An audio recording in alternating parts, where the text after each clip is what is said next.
तो जोशीमठ में आज जिस मलारी इन होटल को गिराया जाना है, होटल मालिक के परिवार से जुड़ी महिलाएं कल होटल के बाहर धरने पर बैठ गईं। आज तक संवाददाता अमित भारद्वाज ने उन महिलाओं से बातचीत की, सुनिए।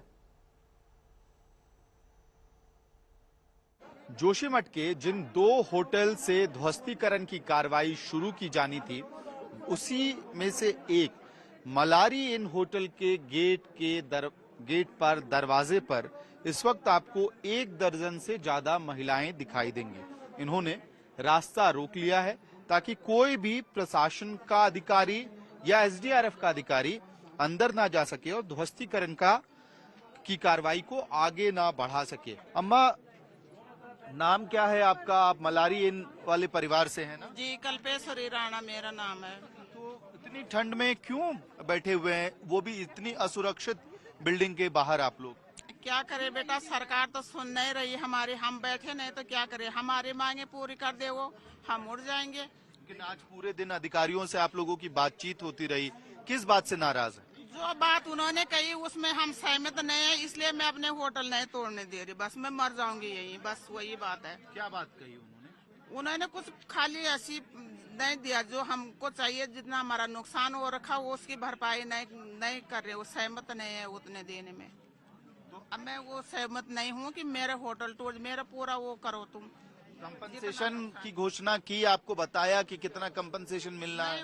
नहीं हुआ वो हमारा, वो नहीं हुआ, संतुष्ट नहीं, कुछ नहीं। तो इनका तो होटल है जो टूटने वाला है, आप लोग क्यों इतने ठंड में बैठे हुए हैं? हम लोगों का भी है, सबका मकान है, इसलिए सब लोग बैठे हैं यहाँ पे।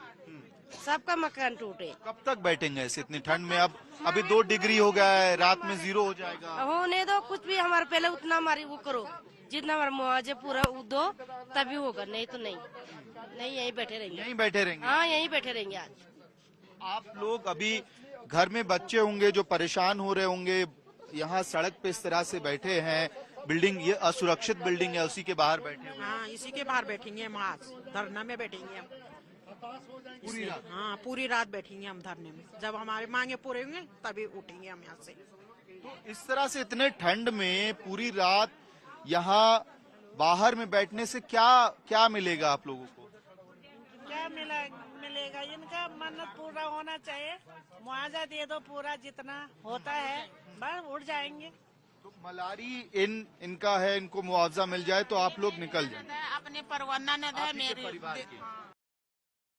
अमित भारद्वाज मेरे सहयोगी इस वक्त सीधे जोशीमठ से जुड़े हुए हैं। अमित, देखिए, क्योंकि मुआवजा तय नहीं हुआ है, कल रात धरना भी हुआ है, आज जब बुलडोजर की कार्रवाई होगी तब इस तरीके का धरना और विरोध ना हो, उसको लेकर क्या तैयारियां हैं? क्या पुलिस फोर्स या फिर अतिरिक्त कोई फोर्स वहां पर तैनात की जाएगी ताकि स्थिति अंडर कंट्रोल रहे? नहीं, देखिए, उत्तराखंड के इन इलाकों में आमतौर पे आप फोर्स इस्तेमाल करके कोई भी काम नहीं कर सकते हैं, क्योंकि यहाँ की जो डेमोग्राफी है और जियो पॉलिटिक्स की अंडरस्टैंडिंग है लोगों की, वो बिल्कुल अलग है। और खास करके जब आपदा जैसी स्थिति है, ये लोग पहले से ही परेशान हैं, इनके कई लोगों की जिंदगी भर की संपत्ति इस वक्त ध्वस्त होने जा रही है। कुछ लोगों के 4 करोड़ 5 करोड़ रुपए की प्रॉपर्टी है जिनको गिराया जाएगा। ऐसे में प्रशासन ये कोशिश संभवतः नहीं करेगा कि फोर्स का इस्तेमाल किया जाए। वो संभवतः लास्ट रिजॉर्ट होगा कि ऐसी परिस्थिति हो जाए कि कोई बिल्डिंग बिल्कुल ही गिरने वाली है और उसकी वजह से बहुत ज्यादा क्षति हो जाएगी, तो वैसी स्थिति में हो सकता है कि फोर्स का इस्तेमाल हो। लेकिन आमतौर पर प्रशासन ऐसा फोर्स का इस्तेमाल नहीं करेगा और यही वजह है कि लगातार मीटिंग्स का दौर चल रहा है। कल रात में जब धरना प्रदर्शन हो रहा था और चमोली प्रशासन के खिलाफ और धामी सरकार के खिलाफ नारेबाजी हो रही थी, तो कई मीटिंग्स का दौर चलने लगा, अधिकारियों के बीच बैठक हो रही थी। कई सारे अधिकारी आकर इन लोगों से बातचीत भी कर रहे थे, ये एश्योरेंस दे रहे थे कि कॉम्पनसेशन मिलेगा, हम लोग इवैल्यूएशन कर रहे हैं, सरकार को लैंड रिकॉर्ड्स भेज रहे हैं। तो बातचीत का रास्ता इख्तियार करके एक बीच का रास्ता निकालने की कोशिश की जाएगी। और एक और ध्यान देने वाली बात नेहा यहाँ ये है कि जो ध्वस्तीकरण की कार्रवाई जोशीमठ में होने वाली है, उसमें बुलडोजर का इस्तेमाल होता हुआ आपको नहीं दिखेगा, क्योंकि पूरा का पूरा डर जो यहाँ पे है वो है कंपन को लेके, ट्रेमर्स को लेके। तो अगर आप हेवी इस तरह के इक्विपमेंट्स को इस्तेमाल करते हैं तो खतरा ऐसा होता है कि उससे कंपन क्रिएट होने का डर होता है और फिर नीचे की जमीन जो है उसमें अगर हलचल हुई तो सब्सिडेंस भूधसाव और फिर भूस्खलन जैसी घटनाएं देखने को मिल सकती हैं। इसलिए बहुत टफ मिशन है। धीरे धीरे करके पहले टॉप फ्लोर में जो लूज एलिमेंट्स हैं उसको तोड़ा जाएगा, क्योंकि आप आमतौर पर पहाड़ों के इलाकों को देखेंगे, अगर पीछे भी आप देखें, इस वक्त एक घर का अगर हम एग्जाम्पल लें तो ये टॉप फ्लोर है, मान लीजिए इस घर का, तो आपको टॉप फ्लोर पे ये जो पूरा टॉप फ्लोर है एक तरह से लूज स्ट्रक्चर है, तो इसको पहले हटाया जाएगा और फिर धीरे धीरे धीरे करके एक एक फ्लोर को फेज वाइज तोड़ा जाएगा। और एक्सपर्ट्स के जो सजेशंस हैं, CBRI के सजेशंस और रिकमेंडेशंस पे ध्वस्तीकरण की कार्रवाई की जा रही है। तो एक साइंटिफिक तरीके से बिल्डिंग्स को तोड़ा जाएगा, क्योंकि अगर आप अनसाइंटिफिक तरीका अपनाते हैं या रेगुलर तरीका अपनाते हैं तो नुकसान बढ़ने का खतरा बना रहता है। नेहा, बहुत बहुत शुक्रिया इस तमाम जानकारी के लिए। अमित भारद्वाज हमारे साथ सीधे जोशीमठ से जुड़े हुए थे, बता रहे थे कि ध्वस्तीकरण की कार्रवाई भी फेज वाइज की जाएगी ताकि किसी को नुकसान न पहुंचे। लेकिन जोशीमठ में आपदा का असर जेपी के हाइड्रो पावर प्रोजेक्ट पर भी पड़ रहा है, वहां भी धसान का असर दिखा है। देखिए संवाददाता अमित भारद्वाज की ये रिपोर्ट।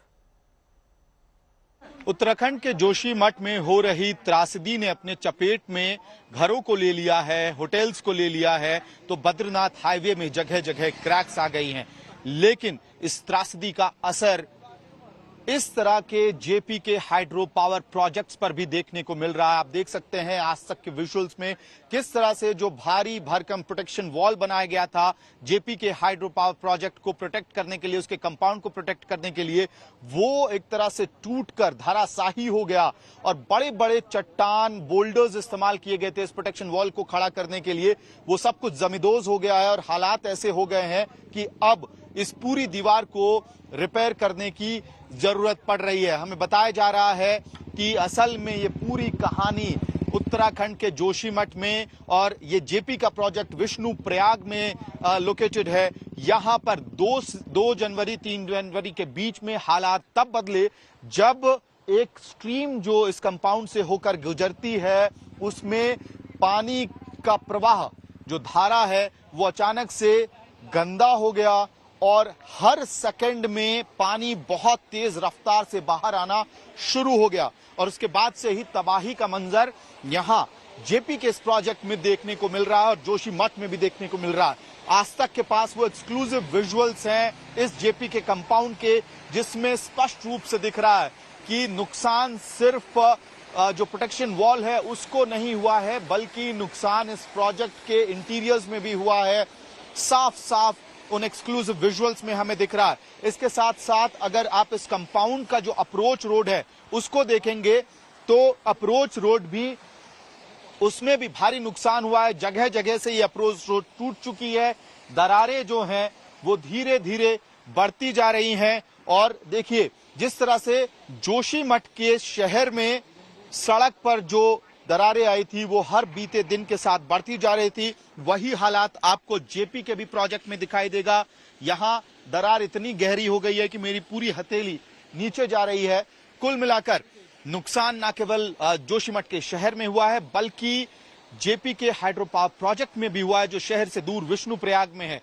ध्यान देने वाली बात यह है कि बीजेपी की सीनियर लीडर उमा भारती ने आरोप लगाया है कि उत्तराखंड में कई सारे हाइड्रो पावर प्रोजेक्ट्स इस वक्त लो हैंगिंग फ्रूट की तरह उत्तराखंड को ट्रीट कर रहे हैं, जिसकी वजह से त्रासदी हो रही है।